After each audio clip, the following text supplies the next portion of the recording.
What's up, everybody? Welcome out to our 6 o'clock live stream. Set up in a different spot. Justin is finishing up a tattoo. We're also streaming on Kick for the first time, so we're going to see how that goes. I'll tell you what, we got a pretty decent episode tonight. We're going to be talking about, let me get rid of this sound. We're going to be talking about I guess we'll call it the art of collecting your skin after you've passed. It is definitely something that's not new. They've been doing it since probably the 30s, 40s, 50s, around in there. There was a doctor in Japan that started it, and then there is a new company that has decided to start doing it as a service that you can actually purchase. So I believe it's the first time it's been put together for a consumer. I think before it was set up for, basically scientific. Or cultural studies? Yeah, museums, that kind of stuff. So it's something different. The guy's name that actually started to do it was Dr. Fukashi Masachi. Sure. Yeah, it's close enough, from Japan. But he was actually doing this. He died in 56, so I'm going to say he was doing it somewhere between the 30s and the 40s. There were different exhibits and whatnot that he put together where he would show some of that stuff. And, again, this is something where now it's set up for the consumer, which is kind of cool. I don't know, man. I don't know if it's something I would do. I was actually thinking about it today, if that would be something I'd be even considered. I love my tattoos, don't get me wrong, but it's not cheap, and it's also something different. I don't know. I don't know if I'd be okay with my stuff hanging on a wall for eternity, but... Did you see the photo of, there's a photo of Hardy and a couple of Japanese guys, and they're pulling the skins out of the... Yeah. What do you call it? Out of the solution? Yeah. So I'm actually going to try to see if I could... Right there. Yeah, but I think that's actually... So here's an original picture that I'll share real quick. And again, if anybody's watching on stream or Kick, thank you for joining us. Let's see here. Doodaloo. How about if I go back to the other stream? Sorry about that. We're a little unprepared tonight. My fault. So, yeah, here's one of the images that Justin was just referencing. And as you can see here, this is the doctor actually spreading out some of the, Canvases? Yeah, I guess that's what we're going to call them, right? Canvases? Yeah. So, it's, Did you run across any stuff about the, historical leaded glass artifacts there are? There's actually, Western sailors. I think there's a couple from France where they're not jars, but they're like glass, almost like glass cases. okay. And they'll have a stretched out preserved tattoo in there. Right on. Maybe from Holland. I know I've seen pictures of them. Okay. So I've actually seen in the Modern Museum where they had, different skins that are preserved in the jars and whatnot.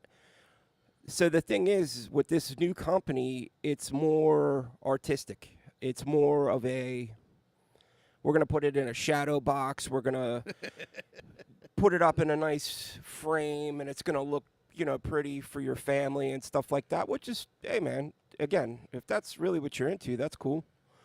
I just don't know if it's something I would do. I don't know if I have a tattoo that I like that much. What's the cost? So we're going to get into that. So I did reach out to them, but what I want to do is I want to get into how I dug into this.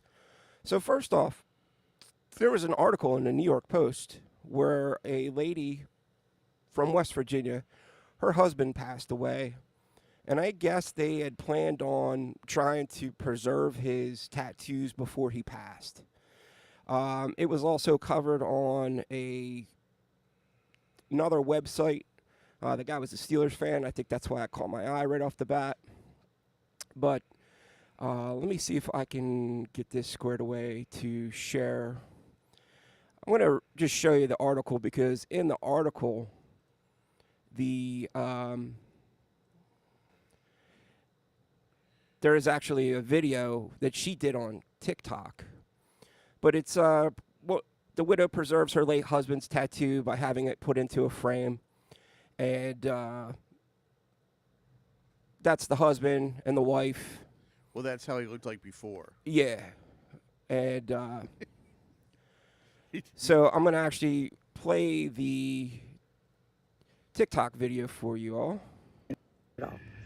Let me tell you how we had it done.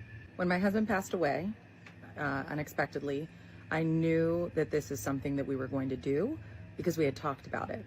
So with his consent, when I was at the funeral home making all of the arrangements, for those of you, unfortunately, that have gone through this process, it's Let me know if that's loud enough, from how folks. you want the chairs to what kind of flowers do you want, all of that stuff, right?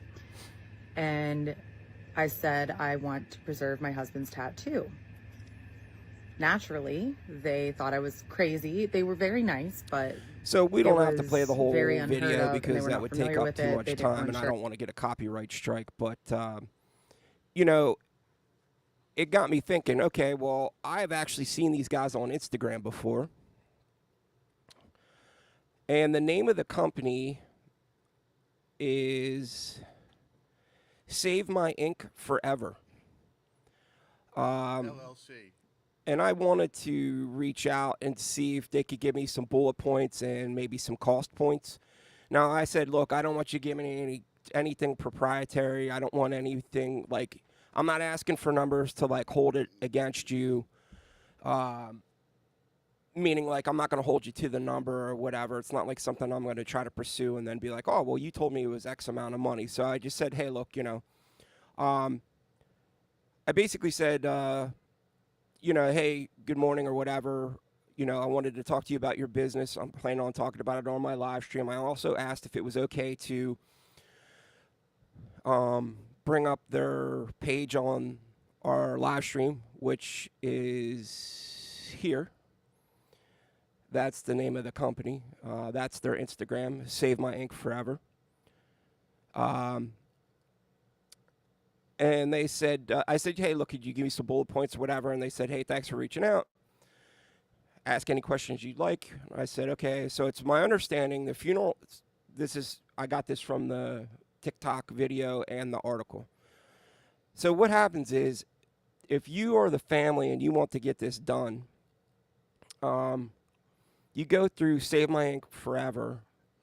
And what they do is they contact the funeral home. Now, the funeral people are the ones that actually take care of getting the sample. They're sent the whole package. It's like obviously some kind of bio bag. The funeral director is the one that takes care of removing whatever area that you want. They collect it, and then it gets sent to Save My Ink Forever, and they do the preservation. And then they will then, in turn, do whatever you want. Like, if you wanted to do it as a shadow box or as like a flat print, they'll do it that way.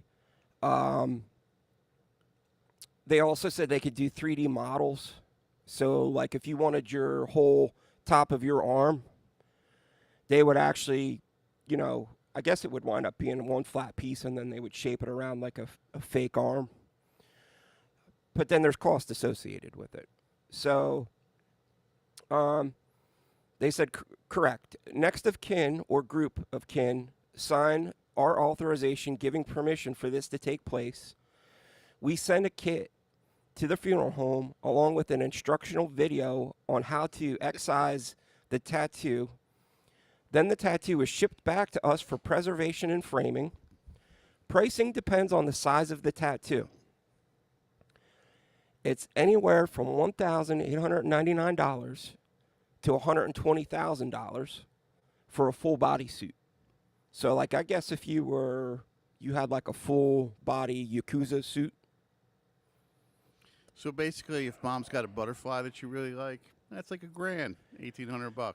Well, and that's what I was saying earlier. Like, I mean, I think the average person would be like, oh, I want to get that cool little sun that I had on my ankle, and be like, it's like almost $2,000. I mean, look, dude, that's cool. If you got the money to do it, then whatever. I think the question isn't really us, right? The question is, The like- people that have to live with it in their house. yeah, like our kids or whoever.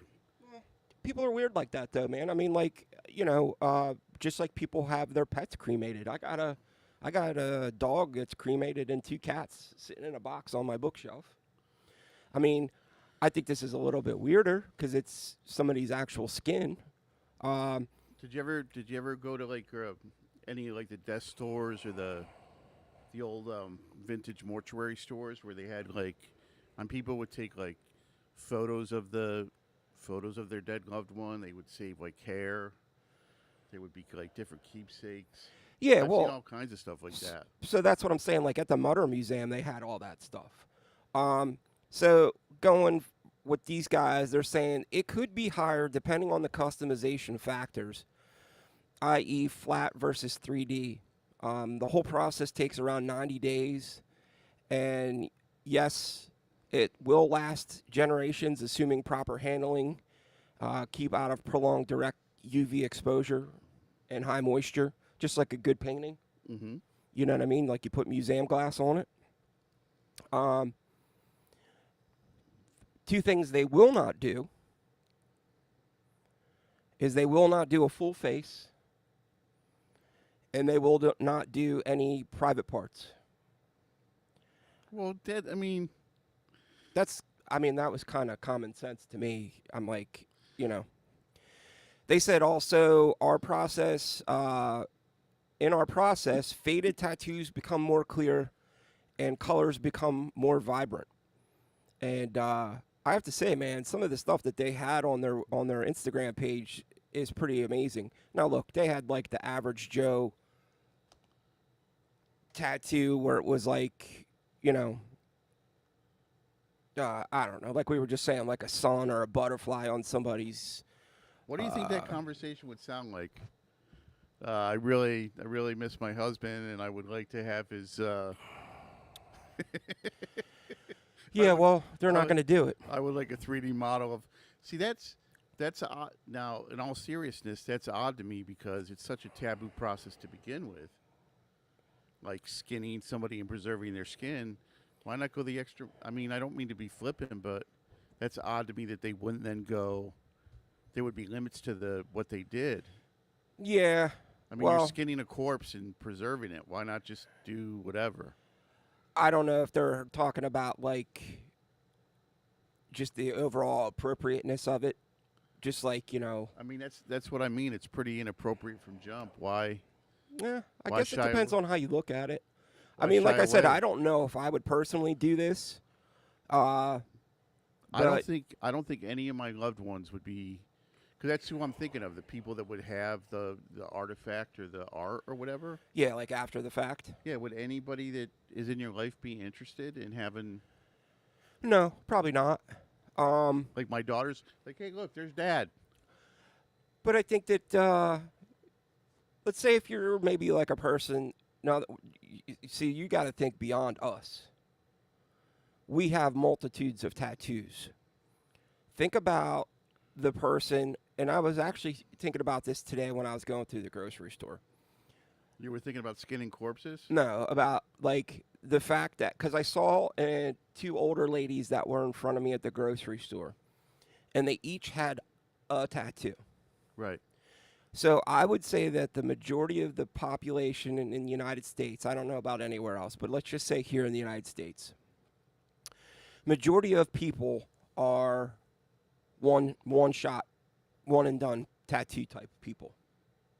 There's not a lot of us that are like multiple tattooed people. Now there are that listen to this show because that's who we attract, and these are our people. Right. But I'm talking about like general public, right? I would say a majority of people 3 at the most. Now, let's think about the one person, and I have a reason why I'm going this route. In my head, but I'm going too fast. So let's think about a person who their dad was a fireman, and their dad died in 9/11. Right. And they got a tribute tattoo. And then, God forbid, 20 years, 15 years later, the kid gets hit on his bike, his motorcycle. And the mom says, hey, man, I'd really like to keep that tribute tattoo for my husband, and it's also my son's. So I'm thinking more along the lines of the people that get the like one and done tribute piece, or they're going to be the people that are going to be into doing this because it's something that's sentimental value to them for a reason. And the only reason I brought up the whole firefighter thing is I actually saw a thing today. Scott Force with the $9.99 super chat. Thank you, brother. Thanks, Scott. The one thing I was thinking about, and it made me go full circle with this, is so you know how Pete Davidson's getting rid of all his tattoos? Apparently, he's keeping one of his tattoos. And I didn't really get to read the whole article, but I got the impression it was the one tattoo that he had gotten for his dad. Because his dad, for those of you all that are watching right now that don't know this, thank you, Sarah, for the $5 super chat. Thank you, Sarah.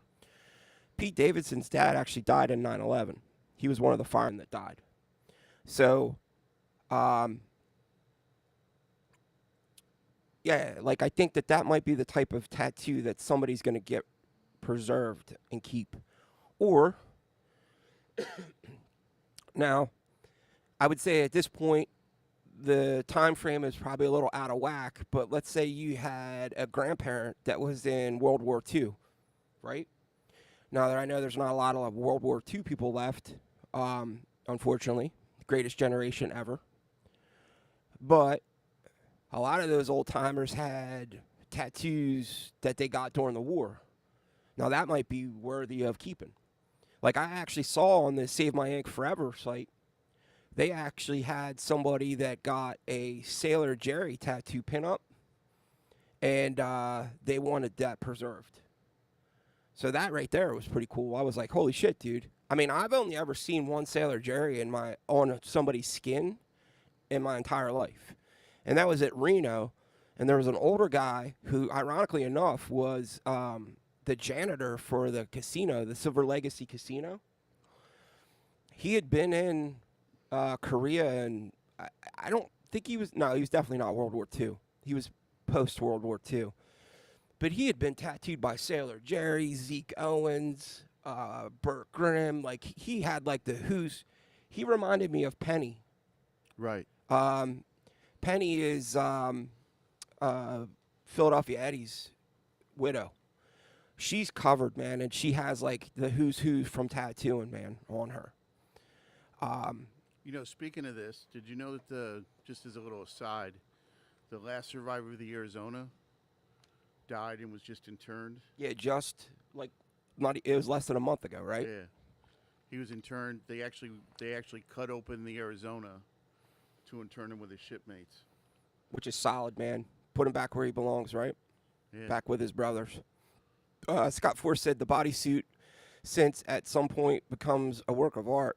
When you finish your suit, your artist should be shirtless, and there should always be a dinner. What? I think you skipped a couple sentences there, brother. The human American tattoo, very new. We should be proud. Well, by the completion. Yeah, Scott's older, and he sometimes has hard times typing. So he's saying that the bodysuit is a work of art. When you finish your suit, your artist should be. You and your artist should be shirtless, and there should always be a dinner. So he's basically saying, like, honoring the guy that did the full bodysuit. Yeah, absolutely. I got you. Nah, I got you, brother. Had to flip it around for a second. All right, let's look at some of the reactions on this. Drag said, I do not want to get my skin peeled off.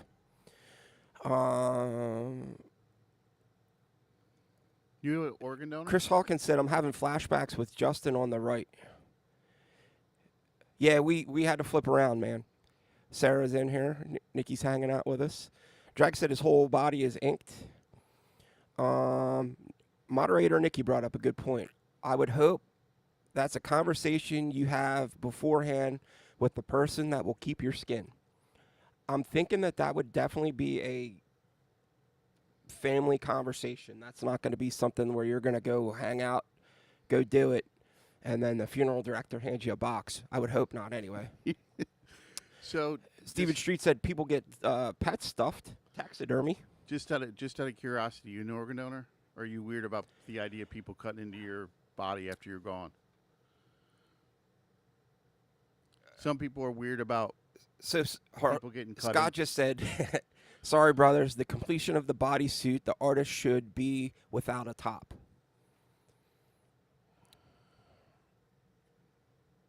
So meaning when you get buried, you shouldn't have your top on. You should, no? I don't. You and the artist. I don't know, man. Anyway, he said he's drinking Fireball. That's why. Is that why? Yes. Yeah, right on, brother. I agree. We should be without tops. I am, okay, so I am not an organ donor. But is it just like so it used to be, I used to be weirded out a little bit by that whole thing. Right. Until I started digging into my genealogy, and I found out that I have great, I might even be 4 greats, grandparents and granduncles and stuff that are buried in Mount Moriah Cemetery in Philadelphia. Right. Yeah, you told me those stories. Apparently, my family has been a part of the fabric of Philadelphia since the early 1800s. Matter of fact, it would have been like great uncle started the first Goodfellows Lodge in Philadelphia. Oddfellows? Oddfellows. I said Goodfellas. Yeah. He was not in the mob, folks. He was actually in the Oddfellows. Do you know what they did? Yeah, they would actually just basically take care of their like lifelong care.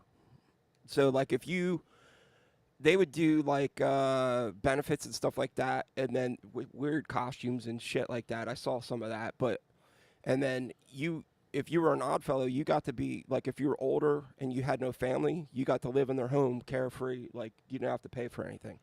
So he died in one of those homes, and he's buried in the Oddfellows Cemetery at a part of Mount Moriah. Where was I going with this? Oh, family. But that cemetery was abandoned at one point. And where my family, one section of where most of my family is buried in that cemetery, I actually went there with a weed whacker, machetes to like chop it down, because there are people that run it now, but it's all done by voluntary basis. So they have to cut swaths of land away each summer to try to get it back to what it should be. And when I saw that, you know, A, their whole section was a shit show, and B, their headstone is gone. So the plot, headstone, everything is gone. I was like, what's the point? You know what I mean? Like, you're being selfish, and you're like, oh, man, well, I want to be buried so people can come see me, which is cool. Maybe they do. Maybe people do come see you, come to your grave and whatever for 5 years, 10 years. But after a while, dude, ain't nobody coming, dude. So what's the point? So now I'm actually thinking, maybe it's a good idea. So in the essence, I haven't changed my mind yet.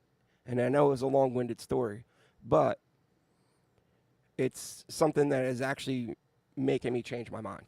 So I'm an organ donor in hopes that I'll be a palpy or cadaver. Like at medical school, people will be like, let me work on the tattooed cadaver. I'm serious. That's my whole point. Because, I mean, there's nothing healthy.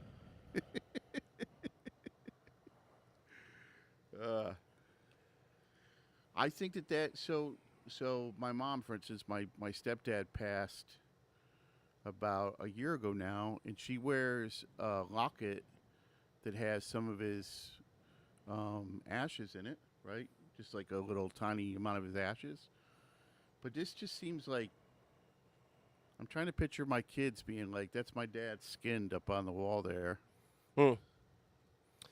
I don't. Yeah, but I guess I would also think maybe in terms of like military service, like if you were in like an elite unit or you were part of like a significant military operation and you got tattooed about it, something like that. Yeah, I mean, I think I think it's more, I think initially when I looked into this, I thought about like people like me and you, or it would be like, all right, well, how, like, how would you make the determination, or how would you, choose, or whatever. But when you really put some thought into this, I highly doubt. I think it's more like the people that are the one and done, or, that are going to get this done. That's not to say, though, that, like, on the Skin Forever Instagram page, man, they had, like, a whole chest piece from somebody. They had some pretty good-sized pieces. They actually show one where it's somebody's, like, upper arm, and they actually did do the 3D model of it, and it's spinning. Like, I don't know if I need to go that elaborate. That's a little out of my wheelhouse, but hey, man, whatever, dude. The other thing that I was thinking about with this is, like, it's got to be it's a cost factor. It's not cheap. Do you think it would be cool to be stuffed? Nah. Just like I mean, not No. like stuffed, but like let's say you wanted like your wife or something. Hey, man, if you want to get stuffed on your own time, No, like that's your business. So to have like your wife have like a Buck, mannequin or a Justin mannequin or whoever mannequin. Nah. Like your significant other. Dude, I think Like how, you're dipping in the realm of Buffalo Bill. Like how Buffalo Bob or whatever his name is, dude. Who kept Trigger? It puts the lotion on its skin. Who kept Trigger? Will Rogers. Will Rogers. Roy yeah. Rogers. Roy Rogers. Matter of fact, Fudu said Roy Rogers had Trigger stuff. Talk about ride or die. So your ex comes home after you've passed away, and there's a big mannequin of you. Drag just said, "I'll take mine with me to the next life."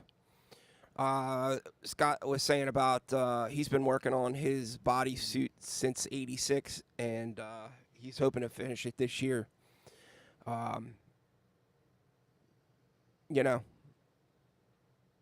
you want to get bodysuited? No, it'd be a waste of money for me. I mean, I guess, yeah, if you were going to do it for your own personal thing, but I think, like, if you're going to get your whole back done or your whole chest done, like, I think at that point, dude, like, you should be physically fit enough to be walking around like that. And I'm not. So it'd be pointless. Yeah. I mean, I'm just, the way I see it right now, my money would be better off spent finishing my leg sleeves. I got a couple spots on my arms that I still want to do. So it's funny, like with my torso, like I want to finish my torso, and so I've been tattooing a back piece on a guy who got the stomach surgery done, and he basically on the other side of that became more or less untattooable. Like he lost. Yeah, because now he looks like a melted candle. Yeah, he was. Yeah, he's got like super loose skin from his shoulders to his ass cheeks, basically, or to his waist, and there was no way to like properly stretch the skin, and everything was so deformed, and yeah, of course he didn't take. I mean, maybe had he taken care of it, and there's not a lot you can do, dude, when you lose weight that quick. If you lose weight slow, you drink enough water, you're putting lotion on the skin, and not in a Buffalo Bob kind of weird way. But if you're doing that, you will. Well, it also depends on how big you are too. So, like, if you were 400 or 500 pounds and you drop down to, let's say, 180, it don't matter, dude. You're not gonna have. You're gonna have too much extra skin. You're going to be... Because you've already stretched out your skin too far. You're going to be a squirrel, like Rocky the Squirrel? You know, like with the big wings. Yeah. Flying squirrel. Yeah. I mean, I guess that was lost on you youngsters. I Scott got it. I just think that, at that point you're almost forced to get skin removal. But I could see where that would be. That'd be like trying to tattoo a wet bag. Yeah, so like with my own torso, like if I want to get my bodysuit finished, I would have to get it finished at this size, and then try to lose weight to be healthier. Because once I lost the weight, I could just all of my stomach would be elastic. There'd be no tattoo in it. Right. Scott said, "You're fit enough. We are tattooed. Full-size people have better defined tattoos." I'm not disagreeing with you, dude. I'm just saying. I think So what you're missing the point that I'm not walking around without my shirt on. So I got a sun done on my side, I think when I was 18, and I've gained and lost significant amounts of weight over the past couple years.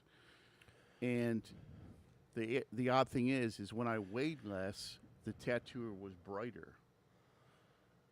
And all I could think of was remember when you would like blow up a balloon and then you'd write on it with marker? Yeah, yeah. Well, that's exactly what happens with your skin. I mean, you just get to the point where, you've stretched it out so much that there's no elasticity left and it doesn't snap back.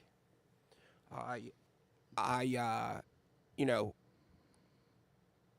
know it's the bigger you are, the less it snaps.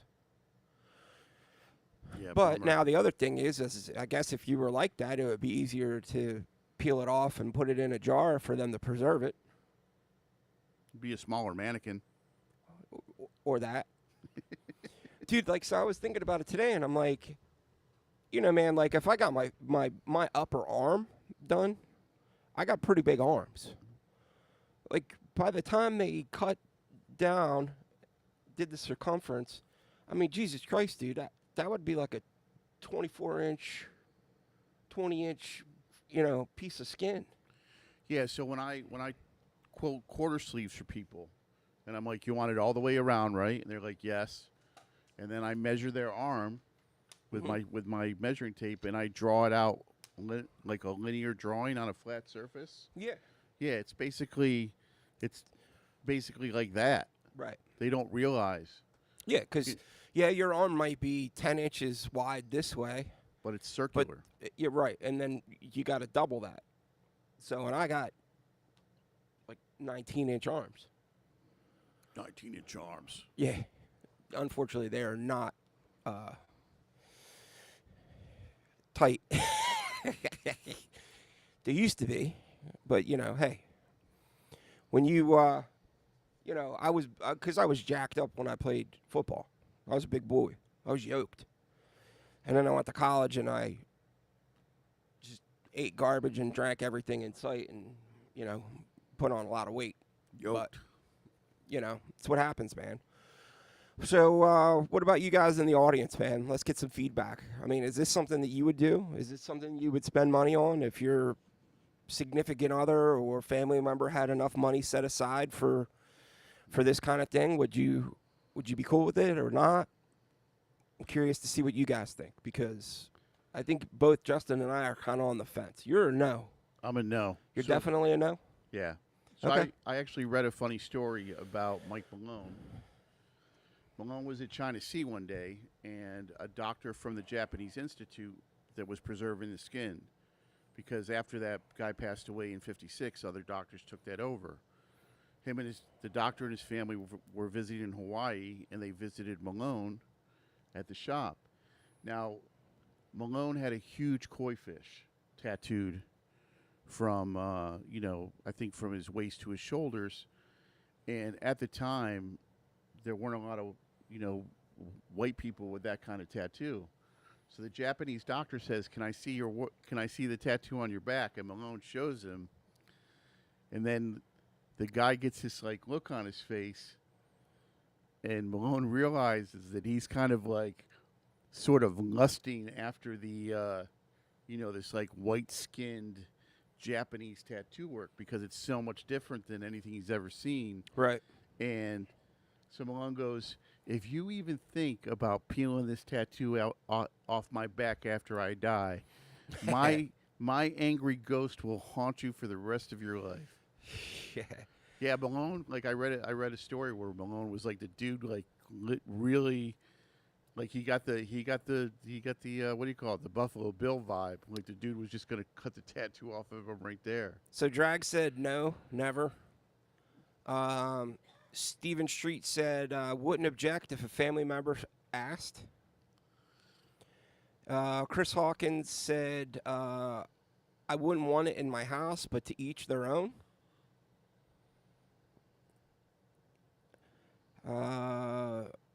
Moderator Nikki said the only person I know that might maybe want my tattoo after I pass is my best friend. She's a bit morbid. That's what I love about her. Okay. Sarah, OG Sarah said, if someone wanted my tattooed skin, go for it. I think it's cool, but I'm child-free by choice, so I don't anticipate anyone wanting to keep a piece of my skin. You know, just out of curiosity, I wonder about the legality of that. How do they get around it? Because What do you mean? So the family...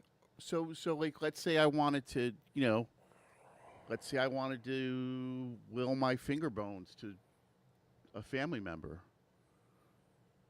or my skull, or I thought that was illegal. Well, I don't know. I mean, I know you can donate it for science, but I don't know if you could donate it for safekeeping by a family member. Yeah, like let's say. So maybe there's some kind of loophole in here where it says about like skin. I mean, obviously these guys are a huge company, man. It's not like they're just winging this. They've probably had all kinds of lawyers and stuff involved, and I mean, there's got to be. Maybe that's where the paperwork that the funeral home has to sign and whatnot is part of the legal ramifications of it. I mean, that's where they're getting around it. Because I wouldn't mind that. I don't think. Like if one of my family members kept my skull. So Scott Force said, I wanted to stay with my family and my home, y'all. I know it's weird, but we're weird. Hey, man, dude, I'm not saying it's weird. I have absolutely zero issues with this, and I think if it's actually really cool if somebody wanted to do that. I just don't know. It's kind of like what I was saying about like the cemetery thing, right? So I don't know, man. Like your loved ones get it and they're cool with it and they hang it in their office or whatever, and then they pass away. I think like you get to like the third or fourth generation, somebody's gonna be like, "Ew, get that shit out of my house." You know what I'm saying? Like Yes. It's not gonna be that. The sentimental thing's not gonna be there anymore. I don't know. It's just the way I am. So you know what it reminds me of, honestly? It reminds me of There are definitely regulations about owning human remains. Yes. Per Sarah. So there's a practice in voodoo where if a family member, like let's say that a family member was a excellent blacksmith, they will save part of their remains in jars, and it will become like a family object of veneration. So like if a family member has to like build something, they'll talk to the spirit of their uncle as preserved in that jar because he was a good blacksmith. Yeah. And then over generations, what happens is that these remains become like almost, in some cases, they become almost like deified. They become part of the Loa. So that, I mean, that sort of strikes me in the same way. Would the tattoo or the preserved skin become more honored over time? Maybe. Or less honored? Like, would there be more of an attachment to it or less of an attachment to it? I don't know. I think we're in a whole new territory here, dude. Fat Cracker said 100% he would do it. Is there any? Do you have anything like that in your own family? Like, obviously not tattooed skin, but like your father's favorite Yeah, man. tool, or I'm dragging around model cars that my dad had from when I was a kid. right? That are on my bookshelf. Scott Force said, I don't do trophies. My skin is tattooed for many different people, machine, tabori, and working on tattoo. It's not illegal now. Sometimes you need religious exemption. You know how they do it. Stephen Street said, would different U.S. states have different laws for this? That is possible. That I'm not sure of. You know, it's just one of those things where I actually didn't think about asking them when I was talking to them about that. That would have been a good question for me to ask. But I imagine, so this would be my idea about that. So let's say in Pennsylvania it was illegal, but in Ohio it was legal. They'd probably just ship the body to the state where the practice was allowed. Luz said Bolivian Day of the Dead, they keep it, and once a year they take it out to the cemetery to celebrate the Day of the Dead in Bolivia. Yes. Like us in Mexico, we got our own Day of the Dead. There you go. Horiyoshi the Three, Fat Cracker said Horiyoshi the Third has it at his museum. Moderator Nikki said the main legal limits are on the folks who process the corpse, who have to comply with various environmental laws pertaining to biohazard material. Scott Force said I had to get licensing to own a head from Bernard. It is definitely regulated heavily. Look at the Tibetans and the Kapala. It's serious honor. Yeah, so I mean, I guess but Stephen Street, that is a good question. There is a possibility that there could be some legal ramifications from state to state. I would think that would probably be more under a federal law than anything. So, again, man, these guys are a pretty big company. I would assume that they have looked at all kinds of different legalities and you know, to try to jump through hoops to make sure everything's on the up and up so that nobody gets in trouble. But, you know, anything's possible. You know, I've actually seen the skull that Scott is, not the skull, but a skull, like what Scott is talking about, the kalpas, I think they're called. I might be wrong. They're the Tibetan skulls that are embossed with jewels and with silver. Yeah. I would like that. In Bolivia, you're allowed to keep a human skull for a day, for Day of the Dead. Well, there you go. So that would be another thing too. I mean, I'm assuming that different countries have different laws for this kind of stuff as well. But these guys are in the United States. I think they're out of Ohio.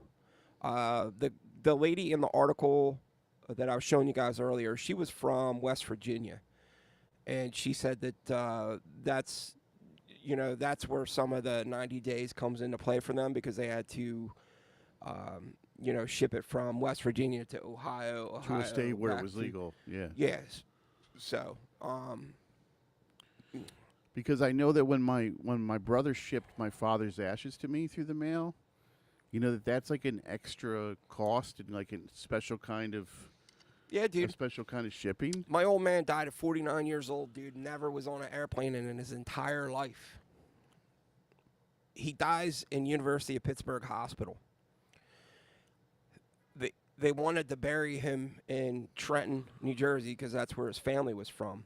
So they had to fly him from Pittsburgh International Airport to Philadelphia Airport and then pick him up at Philly to bring him to Trenton.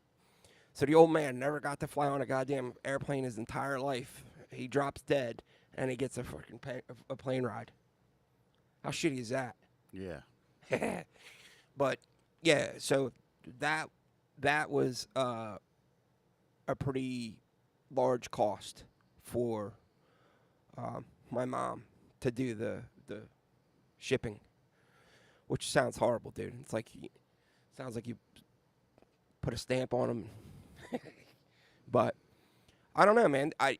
We don't normally talk about morbid shit like this, but I thought it was really cool apparently these guys are starting to make their rounds at conventions as well.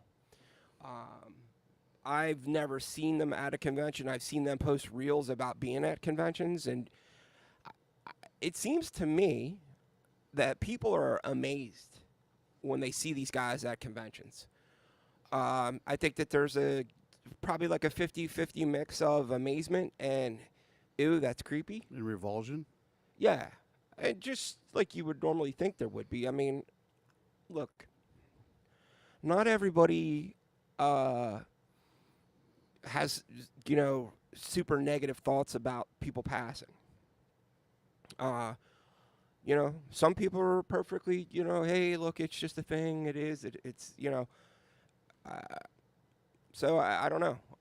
There's obviously a market out there for it because there are plenty of people that are doing it. Their Instagram page is chock full of people that have decided to do it. I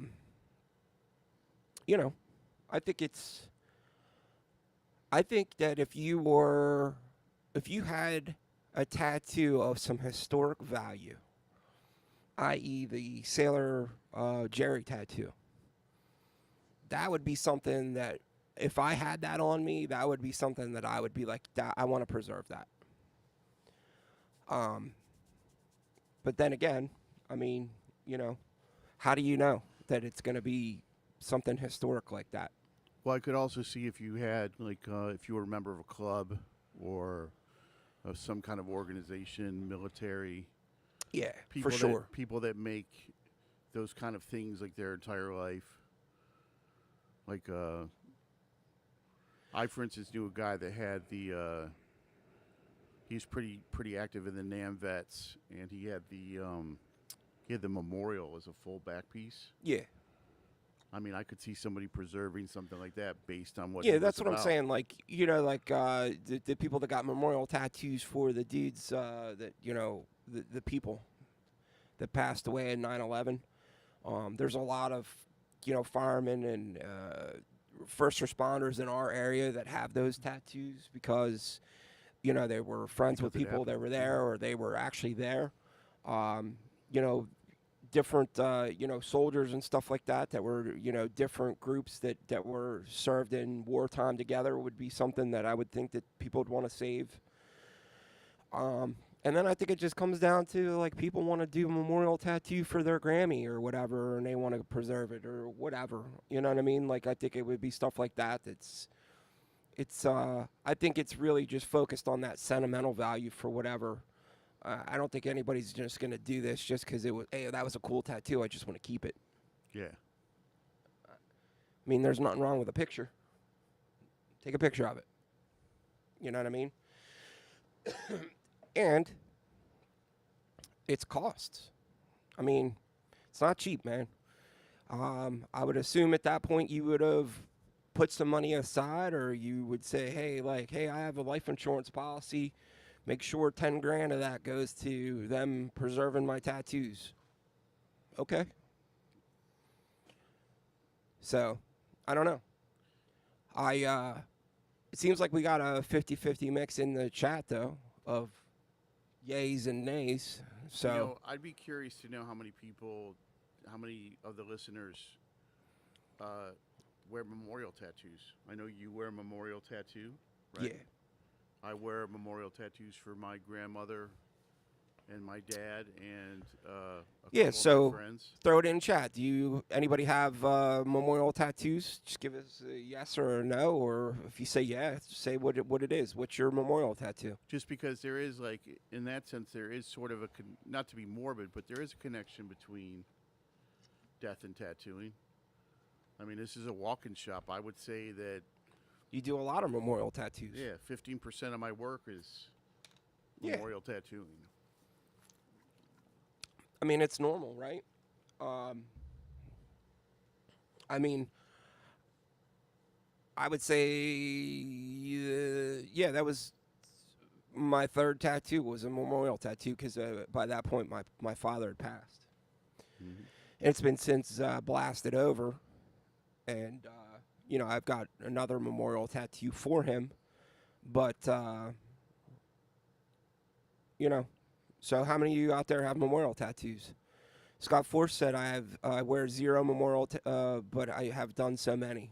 Yeah. Moderator Nikki said, I have 3 memorials, a pinup for my nan, a poppy for my poppy, and a rose for my great grandmother.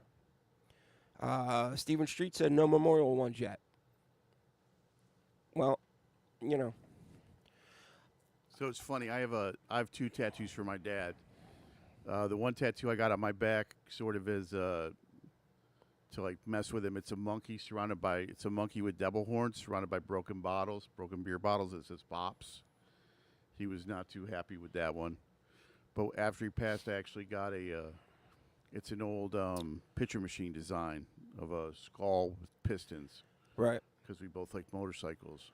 So Fat Cracker said none, not yet. That's surprising. Sarah said, I don't really have any memorial tattoos. I have one tattoo that makes me think of my grandma, but I didn't get it for her specifically. Scott Force said, we mark both wins and losses. Drag said he's done a lot, but don't have one. Moderator Nikki said, I'm also starting a memorial tattoo for my mom. At her request, she's still alive. Chris Hawkins said, it wouldn't offend me if someone in my family would want it. It's not like I need it anymore. Scott Force said it's super healing to get a memorial tattoo. I think that I'd agree with that, man. I think there's something about that. You're sitting in the chair. You're getting that tattoo done for that specific reason.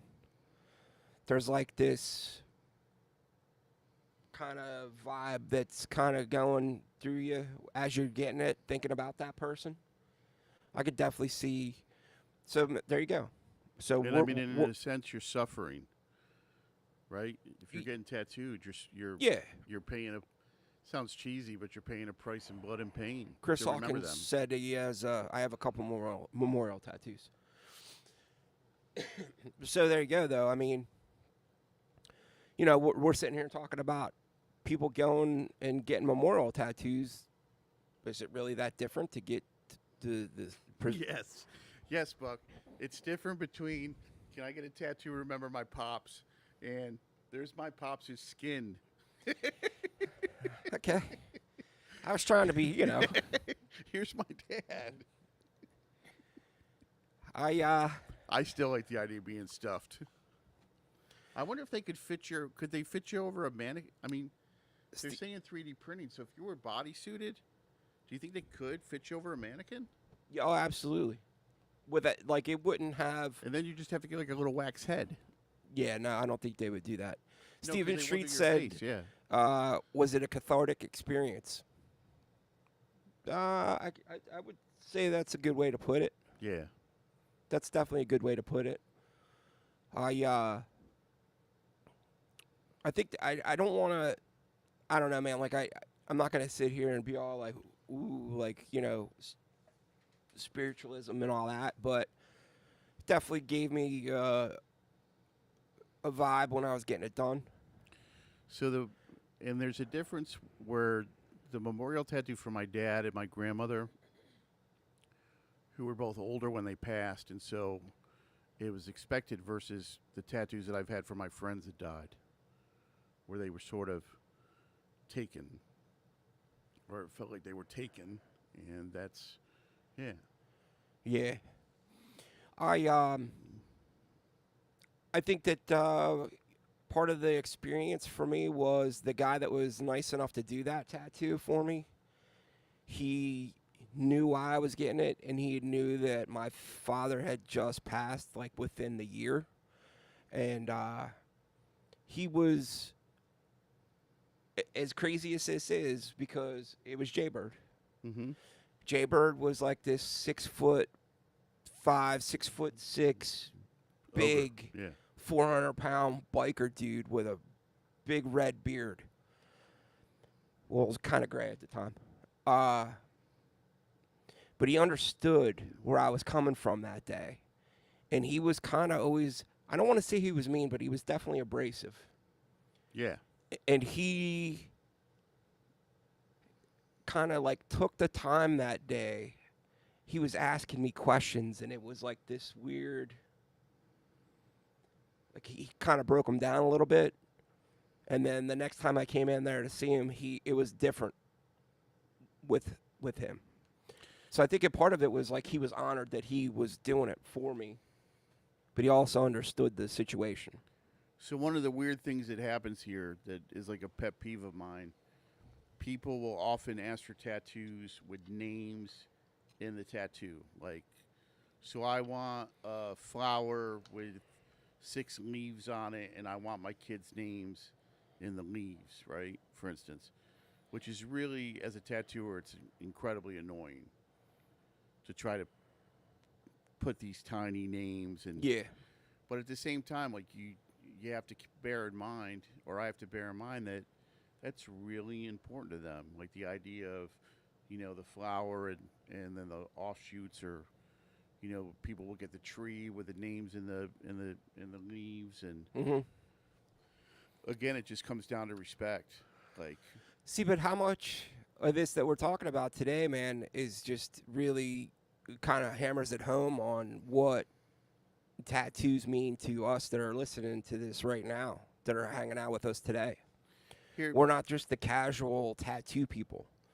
Like those casual tattoo people, how much does it really matter to them? I'd like to ask a question that I really just thought of based on something that's happened around here recently, and this is like the tattooers, right? And I'm not going to mention any names or anything or put anybody out on Front Street, but would you refuse to tattoo somebody based on their political ideas? And I don't mean like radical political ideas, like somebody that is saying everybody of this particular group should die. I mean, like, just that they support somebody you don't like. Because something like that happened here recently, and I'm really curious what the tattooers in the group think of that. I think it's ridiculous. Yeah, but you need to give a little bit of back context. So there was a local tattoo artist that was running a raffle that you had to pay for to get a tattoo. All right, yeah, I'll get it. Yeah, The absolutely. person won the raffle and was refused the tattoo that they won because of their political beliefs. Not even their political beliefs. It was a friend of a friend's political belief. Right. So And and it has nothing to do with Justin or I, by the way. It's just somebody that we know. And the crazy part of it is everybody's original response was, well, that artist just didn't want to honor the raffle and found an excuse to get out of it. But apparently that's not a common practice of theirs. Like, they do the raffles and they honor the winners. Just in this particular case.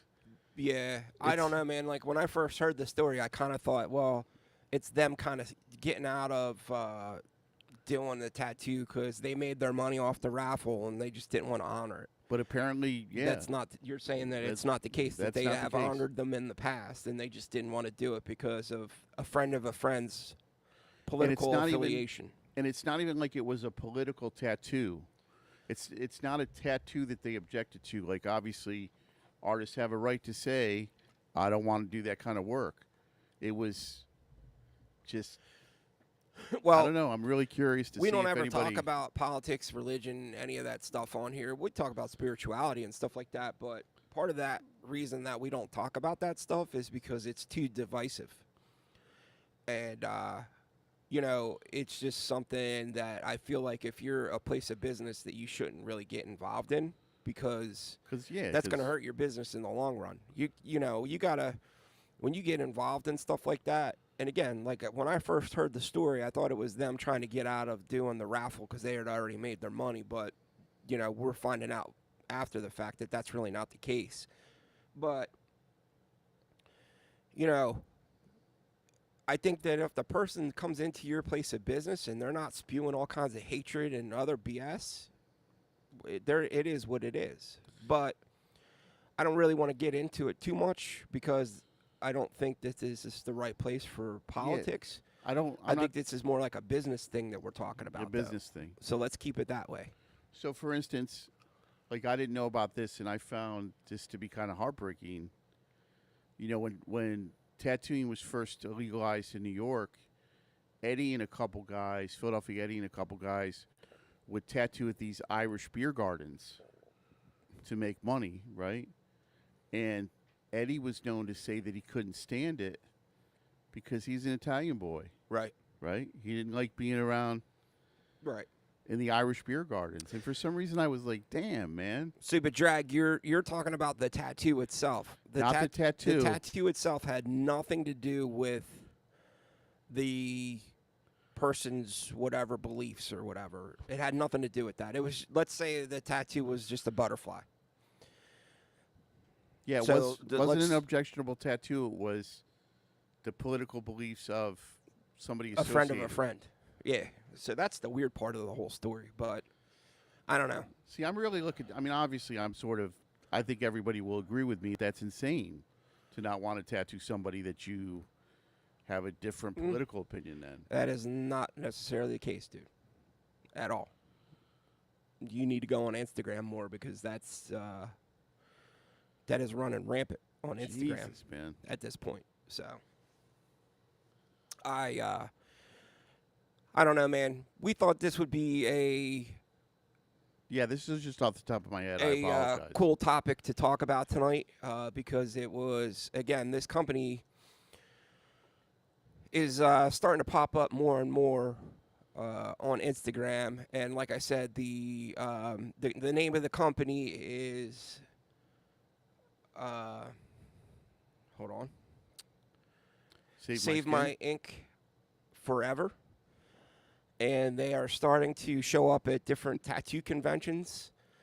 And you might actually see, some of their... What do you think that commercial would be like? Do you have a loved one that you really want to remember? We can help you. We will skin them and preserve their flesh. Yeah, I don't know. But it's starting to be popular, man. I mean, like I said, they're starting to show up at conventions, and they're really starting to, push their product, which is cool, man. If that's what you're into, so be it, dude. I hope you all had a good night. I hope you all enjoyed the topic for tonight. And we thank you for hanging out with us. And if you haven't watched it yet, watch parts 1 and 2 of the Ronnie Delacqua video. Parts 3 and 4 will be coming up within the next couple days. I did break it up into 15-minute segments. We're test driving it. I don't know if I'm going to keep doing it this way. It turned out to be a lot of extra work for me.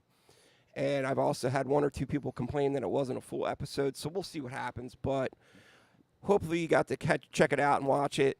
And we will see you all next week. See you next week. Peace.